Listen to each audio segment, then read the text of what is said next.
Hello student, class 10th का chapter 8 ले रहे हैं हम। और चैप्टर 8 का नाम है इंट्रोडक्शन टू ट्रिग्नोमेट्रीज। यहाँ पे हम ट्रिग्नोमेट्री का इंट्रोडक्शन से स्टार्ट करेंगे। स्टार्टिंग जो है वो बेसिक्स होते हैं इसके ट्रिग्नोमेट्री के। तो ये देखिए आप, यहाँ पे सबसे पहले तो हमको ये जानना होगा कि ट्रिग्नोमेट्री में जो हम लोग ट्रिग्नोमेट्रिक रेशियोज निकालते हैं उसके लिए ये इस टाइप का एक ट्रायंगल बनता है जो हमेशा 90 डिग्री पे ही काम करता है। ट्रिग्नोमेट्री रेशियोज के लिए जो ट्रायंगल बनेगा उसकी वन साइड कम से कम 90 डिग्री होगी, क्योंकि यहाँ पे हमको आगे चल के पाइथागोरियन थ्योरम लगाना होती है और पाइथागोरियन थ्योरम हमेशा 90 डिग्री ट्रायंगल पे ही लगती है। तो सबसे पहली बात तो ये हो गई कि इसमें ना तो इक्विलेटरल ट्रायंगल काम करेगा और ना ही इसमें आइसोसेलेस काम करेगा। इसमें हमको सिर्फ 90 डिग्री राइट एंगल ट्रायंगल की ही जरूरत होती है, सबसे पहली बात। दूसरी बात इसमें यह होती है कि हमको हमेशा पता है कि ये जो लाइन होता है जिस पर ट्रायंगल बनता है वो बेस लाइन कहलाती है, बेस। और जो स्टैंडिंग लाइन होती है इसके ऊपर 90 डिग्री से वो परपेंडिकुलर कहलाता है और ये हाइपो कहलाता है। लेकिन इस बार हम ये फिक्स नहीं रखते हैं ट्रिग्नोमेट्रिक रेशियोज में कि बेस यही होगा और परपेंडिकुलर यही होगा, क्योंकि अकॉर्डिंग टू सम या सवाल की परिस्थिति के हिसाब से कभी हमें बेस इसे मानना पड़ता है और कभी हमें बेस इसे मानना पड़ता है। वो कब मानना पड़ेगा मैं आपको सम के साथ बता दूंगी। जो ट्रिग्नोमेट्री रेशियोज होते हैं वो होते हैं साइन, कॉस, tan। इनको हम ये 3 वर्ड से स्पेल करते हैं। Sine, cos, tan, cosec. इसको कॉसेक पढ़ते हैं, इसको सेक पढ़ते हैं और इसको कॉट पढ़ते हैं। तो ये 6 ट्रिग्नोमेट्रिक रेशियोज होते हैं। अब इनका आपस में क्या रिलेशन होता है वो मैं अभी आपको बताती हूँ। जैसा कि मैंने आपको बताया, यहाँ पे हम सबसे पहले ट्रिग्नोमेट्रिक रेशियोज के लिए एक राइट एंगल ट्रायंगल बना लेंगे। ये हमने एक राइट एंगल ट्रायंगल बना लिया और हमने इसको, फिलहाल जब हमें कुछ भी मेंशन नहीं है तो हमने इसको पढ़ा परपेंडिकुलर। ये हो गया हमारा बेस जिसे हम बी से डिनोट करते हैं, परपेंडिकुलर को पी से डिनोट करते हैं, और ये हो गई हमारी हाइपो। ऑलवेज 90 डिग्री के सामने वाली लाइन को ही हाइपो बोला जाता है, जो 90 डिग्री के सामने का साइड होता है। इसको हमने एच से डिनोट किया। तो सबसे पहले जो आपको बेसिक्स ऑफ ट्रिग्नोमेट्री रेशियोज का पढ़ना है वो एक बहुत पुराना जो वो है, क्या कहते हैं, कहावत कह सकते हैं इसे या कुछ भी कह सकते हैं, जो चलन में रहता है वो हमारा बोला जाता है। आप लोगों ने सभी ने सुना होगा, पंडित बद्री प्रसाद और हर हर बोले। इसको यूज कैसे किया जाता है आप देखें। हमको जो रेशियोज हैं वो इसी सीक्वेंस में लेने, साइन, कॉस, tan, इसके बाद कॉसेक, इसके बाद हम लेंगे सेक और हम लेंगे कॉट। ये सीक्वेंस रहेगा तो आपको बराबर इजी रहेगा। अब किसकी रिलेशन क्या होती है उसका मैं आपको बताती हूँ। ये कोरिलेटेड भी होते हैं और कैसे, तो आपने जो सुन रखा है सीनियर्स से या पुराने आपके जो भी मम्मी पापा पढ़े होंगे या टीचर्स, वो बड़े बच्चों को पढ़ाते समय आपने सुना होगा कि ट्रिग्नोमेट्री पढ़ाने बैठते हैं तो वो अक्सर कर कहते हैं पंडित बद्री प्रसाद। तो पंडित का पी, बद्री का बी और प्रसाद का पी, ये हो गया पंडित बद्री प्रसाद। और इसके साथ में बोला जाता है हर हर भोले। ये समझ लिया आपने, पंडित बद्री प्रसाद हर हर भोले। ये काफी सालों से चला आ रहा है और ये काफी इंटरेस्टिंग रहता है, इसके बहाने हमें याद रहता है। तो सीक्वेंस आपका यही रहना चाहिए, sign, cos, tan, Pandit Badri Prasad हर हर भोले। अब यहाँ जो पंडित जी हैं और हर हैं, पंडित जी का मतलब है परपेंडिकुलर और हर का मतलब है हाइपो। तो आपकी रिलेशन क्या हो गई, इसको अगर मैं नेमिंग देती हूँ ABC, बेस हम इसको भी पढ़ रहे हैं पर चलिए इसको ABC दे देती हूँ मैं, या चलिए इसको मैं कहती हूँ ओ पी और क्यू। बात एक ही है वैसे, वहां बी से बी हो रहा था और अब ये पी से पी मैच हो गया, बट जाने दीजिए। चलिए, तो परपेंडिकुलर, ये वाली परपेंडिकुलर है, तो पी में हमें ये वाली साइड का मेजरमेंट दिया होगा तो मेजरमेंट लिखेंगे और नाम दिया होगा तो नाम लिखेंगे। तो पी हो गया और जो एच है वो इसके लिए है ओ क्यू साइड के लिए। इसी तरह बेस में हम लेंगे पी क्यू और एच में हम लेंगे ओ क्यू। इसी तरह यहाँ पी में हम लेंगे ओ पी और बेस में हम लेंगे पी क्यू। तो ये होते हैं पंडित बद्री प्रसाद। हर हर बोले। यहाँ जो मेजरमेंट हमें दी होती है वो हमें इस तरह जमानी होती है। अब जो मैं रिलेशन आपको बता रही थी वो ये है, साइन का रेसिप्रोकल होता है कॉस, कॉसेक, और कॉस का रेसिप्रोकल होता है सेक, और टेन का रेसिप्रोकल होता है कॉट। रेसिप्रोकल मीन्स जस्ट उल्टा। ये अगर p अपॉन एच था तो ये क्या हो जाएगा, h अपॉन पी। ये b अपॉन एच था तो ये हो जाएगा h अपॉन बी, और ये p अपॉन b था तो ये हो जाएगा b अपॉन p। ये कोरिलेशन जो मैं आपको बता रही थी वो इस तरीके से इस सीक्वेंस में सबकी होती है।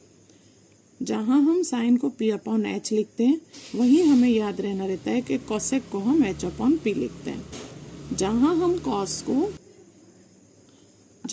कॉस को b अपॉन एच लिखते हैं वहीं पे हम सेक को h अपॉन बी लिखते हैं, और जहां हम टेन को p अपॉन बी लिखते हैं वहीं पे हम कॉट को b अपॉन पी लिखते हैं। तो ये तो मैंने रिलेशन आपको बता दिए हैं। इसी तरह इसको भी उल्टा कर दिया जाएगा। इसको यहाँ पे लिखा जाएगा O Q upon P O, इसको यहाँ पे लिखा जाएगा O Q upon P Q, और इसको यहाँ पे लिखा जाएगा P Q upon P O. जिस तरह ये चेंज होंगे उसी तरह ये भी चेंज हो जाएंगे। तो ये तो मैंने आपको बता दिया रिलेशन परपेंडिकुलर, हाइपो और बेस का। दूसरा चीज जो मैं आपको बताने जा रही थी कि समटाइम्स हम बेस इसे लेंगे और समटाइम्स हम बेस इसे लेंगे, वो मैं आपको बताती हूँ एक सवाल। सो आपकी टेक्स्ट बुक के हिसाब से हम ले रहे हैं एग्जाम्पल नंबर 1, और इसमें given that tan A is equals to 4/3, find the other trigonometric ratios of angle A। तो यहाँ पे आप देख रहे हैं एक चीज़ आपको खास दिखाई देगी, और वो ये है कि 10 के साथ हमको A लिख के बताया है। तो यहाँ पे इस A का कोई A लिखने का कोई रीज़न है। वो रीज़न अभी मैं आपको बताती हूँ कि यहाँ A लिखने का रीज़न क्या था। जब तक आप ये जो फिगर 8.8 है इसको अच्छे से देख लें। A यहाँ है, B यहाँ है और C यहाँ है। इस फिगर को देखना हमारे लिए ज़रूरी है, फिर आगे हम समझेंगे। तो अब हम स्टार्ट करते हैं इसकी कैलकुलेशन। सबसे पहले हम यहाँ पे प्रॉब्लम नोट करेंगे। Given tan A is equals to 4/3, find other trigonometry ratios. Other trigonometries ratio से मतलब ये है कि tan हमको गिवन है और साइन, कॉस, कॉसेक, सेक और कॉट हमको फाइंड करना है। उसके भी पहले सॉल्व करने के लिए हमको क्या करना होगा, हमको सबसे पहले यहाँ पे फिगर बनाना होगा जो गिवन है। फिगर हमारा यहाँ से है, उसका फेस उस तरफ है, तो आप लोगों को कोई कंफ्यूजन ना हो इसलिए मैं एज इट इज़ ही बना देती हूँ जैसा बुक में गिवन है। ये हमने फिगर बना लिया। सी यहाँ से मेंशन है और ए बी सी। जैसा मैंने बोला था इसका वन साइड ऑलवेज 90 डिग्री होता है एंगल। यहाँ 3 के गिवन है और यहाँ 4 के। क्यों यहाँ 4 और क्यों यहाँ 3 है ये मैं आपको बताती हूँ। हमें दिया है tan A is equals to 4/3, और मैंने अभी आपको क्या बताया था, साइन, कॉस और tan का क्या होता है रिलेशन हमारे पास, साइन, कॉस और tan, इनकी रिलेशन अभी हमने जो बोला था पंडित, बद्री, प्रसाद, हर हर भोले। ये बात हुई थी हमारी। हमको क्या गिवन है? 10A। सबसे पहले तो हमें देखना होगा ए कहाँ लिखा है। ए यहाँ लिखा है, तो जो 10 है वो कहाँ से बैठ के देख रहा है? यहाँ से। तो जहाँ से 10 बैठ के देखेगा वो साइड हमारी बेस कहलाएगी, और जिस साइड को वो देखेगा वो हमारी कहलाएगी परपेंडिकुलर। ये तो हाइपो होता ही है। ए की बात कर रहे हैं तो यहाँ वॉचिंग आई हमारी यहाँ है, तो ये बेस कहलाएगा और सामने का परपेंडिकुलर हो जाएगा। उस लिहाज से 10P मतलब परपेंडिकुलर साइड को 4 दे दिया, और 10B मतलब बेस साइड को 3 दे दिया हमने। यहाँ पे यूनिट यहाँ मेंशन नहीं है, इसीलिए K के साथ चल रहे हैं हम। इतना आपको क्लियर हो गया कि 10 4/3 हमें किस तरह लिखना है। अब यहाँ सबसे पहले हम बाय पाइथो से, पाइथो थ्योरम में, इसके थ्रू सबसे पहले हम हाइपो फाइंड करेंगे। पाइथागोरियन थ्योरम आप सभी को लर्न होगा अभी तक भी। h² = p² + b² होता है। यहाँ h² होता है। परपेंडिकुलर की जगह हमारा 4k² है, बेस की जगह हमारा 3k² है। h² एज यूजुअल रहेगा, ये हो जाएगा 16k² और ये हो जाएगा 9k²। k² ऐसे ही रखेंगे और ये हो जाएगा 25। h² = नेक्स्ट स्टेप में ले लेते हैं h, और ये यहाँ से रूट हट करके अंडर रूट बन गया, तो ये h = 5k। पाइथो में हमको, पाइथो के द्वारा हमने हाइपो फाइंड कर लिया है, वो आया है 5k। ये हो गया हमारा 5k। अब हमें तीनों चीज़ मिल गए, 3 4 5, हमको इन रेशियोज में रख देना है। बहुत सिंपल हो गया ये। मैंने सीक्वेंस आपको बताया था साइन, कॉस, टैन। नेक्स्ट था हमारा कॉसेक, सेक और कॉट। हम वैसे ही चलेंगे बिल्कुल। साइन का उल्टा h/p हो जाएगा, और कॉस का उल्टा h/b सेक हो जाएगा, और टैन का ओपोजिट p/b। बस हमको यहाँ पे रेशियोज रखना है। यहाँ परपेंडिकुलर बाय हाइपो रखनी है, तो यहाँ हो जाएगी 4k/5k। k से k कट कर देंगे, 4/5 रह जाएगा। यहाँ बेस अपॉन हाइपो करना है, तो 3k/5k। k से k कट कर दिया, ये हो गया 3/5। इसी तरह यहाँ पे p/b परपेंडिकुलर अपॉन बेस, ये हमको गिवन था 4/3, k हम काट चुके हैं। यहाँ हाइपो बाय परपेंडिकुलर, या इसी का ऑपोजिट कर दें 5/4, यहाँ इसका ऑपोजिट कर दें 5/3, और यहाँ इसका ऑपोजिट कर दें 3/4। तो ये इतना आसान था ट्रिग्नोमेट्रिक रेशो निकालना। अभी इस सम में तो जो मेरा बेस था वही बेस आया है। नेक्स्ट सम होगा तो मैं आपको बताऊंगी कि कब बेस ये बन जाता है। अभी तो हमारा बेस लाइन ये था, तो आपको इतना फ़र्क नहीं पड़ा, पर फिर भी मैंने बता दिया कि अगर ए लिखा है तो ए मतलब यहाँ से देख रहा है, वो यहाँ से देखेगा तो कहाँ पे बैठ के देखेगा? बेस पे बैठ के देखेगा और परपेंडिकुलर को देखेगा। तो अभी बेस ही हो जाएगी, परपेंडिकुलर ये रहेगी। नेक्स्ट वाले सम में देखते हैं हम। अभी उम्मीद करती हूँ आपको ये बहुत इजीली समझ में आ गया होगा। नेक्स्ट हम एक टेक्स्ट बुक का ही सम लेते हैं। टेक्स्ट बुक का ये क्वेश्चन नंबर 1 है। In triangle ABC right angle at B। यहाँ पे आपको फिगर बना हुआ नहीं है, तो फिगर हमको खुद बनाना होगा। राइट एंगल पे जहाँ 90 डिग्री होता है वहाँ पे हमको B दे देना है, तो एक तरफ A और एक तरफ C होगा। AB = 24 है और BC = 7 है। डिटरमाइन, हमको साइन है कॉस है और साइन C कॉस C निकालना है। तो ये वाले सम में हमारे पूरे जो डाउट्स हैं वो क्लियर हो जाएंगे। सबसे पहले हम प्रॉब्लम नोट कर लेंगे। प्रॉब्लम जो है वो हमारा है, इन ट्रायंगल ABC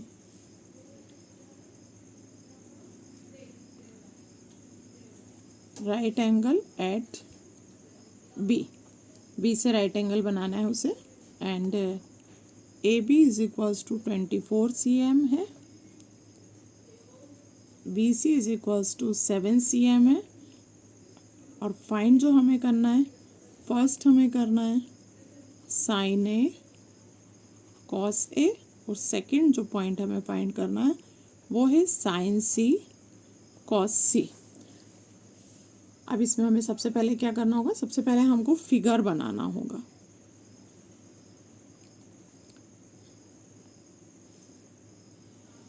ये हमने फिगर बना लिया है। 90 डिग्री पे हमको बी देना है, यहाँ हम ए दे देते हैं और यहाँ हम सी दे देते हैं। जैसा कि इनने बोला है ए बी 24 सेंटीमीटर है, तो ये होगा 24 सेंटीमीटर, और बी सी जो है वो 7 सेंटीमीटर है। तो सबसे पहले तो हमको हाइपो फाइंड करना होगा। हाइपो फाइंड करने के लिए हम स्टार्ट करेंगे बाय पाइथागोरियन थ्योरम। हाइपो का square is equals to perpendicular का स्क्वायर प्लस बेस का स्क्वायर। अभी जबकि कुछ भी मेंशन नहीं है तो हम बेस इसे ही मान के चल रहे हैं। तो H square is equals to 24 centimetre का स्क्वायर प्लस 7 सेंटीमीटर का स्क्वायर। 24 का होता है 576 सेंटीमीटर स्क्वायर प्लस 7 का होता है 49 सेंटीमीटर स्क्वायर। इन दोनों को प्लस करेंगे तो 15 का 5 कैरी ओवर 1, 12 का 2 carry over 1, 625 centimetre square. H is square is equals to, तो ये तो आपको पता ही होगा, एच है, यहाँ से स्क्वायर हटेगी और यहाँ पे अंडर रूट बन जाएगा। 625 किसका होता है, 25 का सेंटीमीटर। ये हाइपो हमने निकाल लिया, ये आ गया हमारा 25 सेंटीमीटर। यहाँ तक का काम हमारा क्लियर हो गया, हमने इसके तीनों मेजरमेंट निकाल लिए। अब फर्स्ट टाइम में जैसा कि हम समझ रहे हैं, जब ये साइन ए फाइंड करना है, मैंने क्यों बोला था, जब साइन ए और कॉस ए, तो जब ए की बात हो रही है तो साइन कहाँ पे बैठा है, यहाँ पे। अब इसके लिए ए के ऊपर बैठ के अगर वो देखेगा तो ए तो हो जाएगा, ये वाली लाइन ए भी हो जाएगी मेरी बेस, और ये मेरा हो जाएगा परपेंडिकुलर। हाइपो यहीं रहेगा। फर्स्ट वाले पॉइंट के लिए अगर वो ए साइड पे से देखता है, तो ए साइड पे से देखता है तो देखेगा किसे, सी साइड को, तो ये हो जाएगी बेस और ये हो जाएगी परपेंडिकुलर। अब जब हमको रेशो निकालनी होगी फर्स्ट वाले की, फर्स्ट आपको क्या गिवन है, साइन ए कॉस ए, ये गिवन है, हमें ये निकालना है। एक तरफ आपको पहले से जमा के रख लेना चाहिए साइन कॉस टेन, ये जितने बार आप बोलेंगे अच्छा रहेगा। पंडित बद्री प्रसाद हर हर बोले, तो यहाँ से हमें ये क्लियर हो गया कि साइन क्या होता है, पी बाई एच, और कॉस क्या होता है, बी बाई एच। वो हम यहाँ पे लिख देंगे। साइन हमारा था P by H multiply cos था बी बाई एच। तो आपका यहाँ पी क्या है, पी हमारा ये है 7 सेंटीमीटर अपॉन एच क्या है 25 सेंटीमीटर, साथ में 24 सेंटीमीटर 25 सेंटीमीटर, ये कॉमा है। तो फर्स्ट वाले का आंसर तो ये निकल आया हमारा, और ये समझने के लिए ही सवाल गिवन था। सेकंड वाले में आप देख रहे हैं हमको क्या गिवन है, साइन सी कॉस सी। अब यहाँ से आप समझिए साइन सी कॉस सी का मतलब क्या हो रहा है। साइन सी और कॉस सी का मतलब हो रहा है कि वो यहाँ से देख रहा है। अब कहाँ से देख रहा है, सी पे से। सी पे से देखेगा तो किसे देखेगा, ए बी को। तो जब वो सी पे से ए बी को देख रहा है तो इस बार ये परपेंडिकुलर बन जाएगा और ये बेस बन जाएगी। अब आपको समझ में आ गया होगा, जहाँ से जिस एंगल से देखते हैं वो एंगल बेस रहती है और उसके सामने वाली परपेंडिकुलर रहती है। फर्स्ट वाले में हमारे ए एंगल से देख रहा था तो बेस ये था, परपेंडिकुलर ये थी। सेकंड वाले में सी एंगल से देख रहा है, तो अब बेस ये हो गई है और परपेंडिकुलर ये हो गई है। इस कंडीशन में हमें क्या करना होगा, ये देख रहे हैं आप, इस कंडीशन में हमें साइन सी, भले वो सी है लेकिन हमारा जो फॉर्मूला है वो पी बाई एच ही रहेगा और बी बाई एच रहेगा। बदलेगा तो सिर्फ क्या बदलेगा, हमारा बदलने की कंडीशन में ये देख रहे हैं आप, हमारा साइन सी क्या हो जाएगा, परपेंडिकुलर चाहिए था तो इस बार हमारा परपेंडिकुलर ये हो जाएगा 24। तो इस बार हमारा परपेंडिकुलर है 24 और हाइपो है हमारी 25 सेंटीमीटर, और इस बार बेस हमारा हो गया है 7 सेंटीमीटर और hypo as it is. Hypo हमेशा वही रहेगी, जो भी कुछ बदलेगा बेस और परपेंडिकुलर बदलेगा। तो आप देख सकते हैं, इसको मैं एक बार पूरा आपको दिखा देती हूँ। यहाँ से स्टार्ट हो रहा है सम हमारा, देख सकते हैं आप। सबसे पहले हमने हाइपो से पाइथागोरस थ्योरम से हाइपो फाइंड कर लिया। हाइपो फाइंड करने के बाद हमने साइन का, ये दोनों कैलकुलेशन आपके पेज पे क्लियर दिखाई दे रही है, ये दोनों कैलकुलेशन है ट्रिग्नोमेट्रिक रेशियोज़ की। तो जिस तरह हमने ये निकाले उसी तरह हम बाकी 6 रेशियोज़ भी निकाल सकते हैं। नेक्स्ट हम चलते हैं इसी के क्वेश्चन नंबर 2 पे। इस पे फिर आपको एक नई चीज़ देखने मिलेगी। टेक्स्ट बुक में देखिए आप, आपको लिखा है इन फिगर 8.13। 8.13 का फिगर मैं आपको अभी बना के बता दूंगी, बट इसमें जो पूछा है वो है find tan p minus cot r। अब आप देख रहे हैं एक तरफ p की बात कर रही है और एक तरफ r की बात कर रहे हैं। ये सम हमारे लिए और इंटरेस्टिंग बन जाएगा। कैसे बनेगा, सबसे पहले हम इसका फिगर जो बुक में मेंशन है वो बना लेते हैं। यहाँ से 90 डिग्री का गिवन है, ये 90 डिग्री हो गया और ये इस तरह का ट्रायंगल हमको बना हुआ है। यहाँ पे P मेंशन है बुक में, यहाँ Q मेंशन है, यहाँ R मेंशन है। यहाँ 12 सेंटीमीटर गिवन है और यहाँ 13 सेंटीमीटर गिवन है। ये हमारे पास गिवन नहीं है, तो ये हम पाइथागोरन थ्योरम के थ्रू फाइंड करेंगे। सबसे पहले पाइथागोरन आप मेरे साथ बोलेंगे, सॉल्यूशन में by pytho theorem h² is equals to p² plus b²। अभी जब हमको थर्ड रेशो फाइंड करना है तब हम सिंपली बेस इसे ही मान के चलते हैं।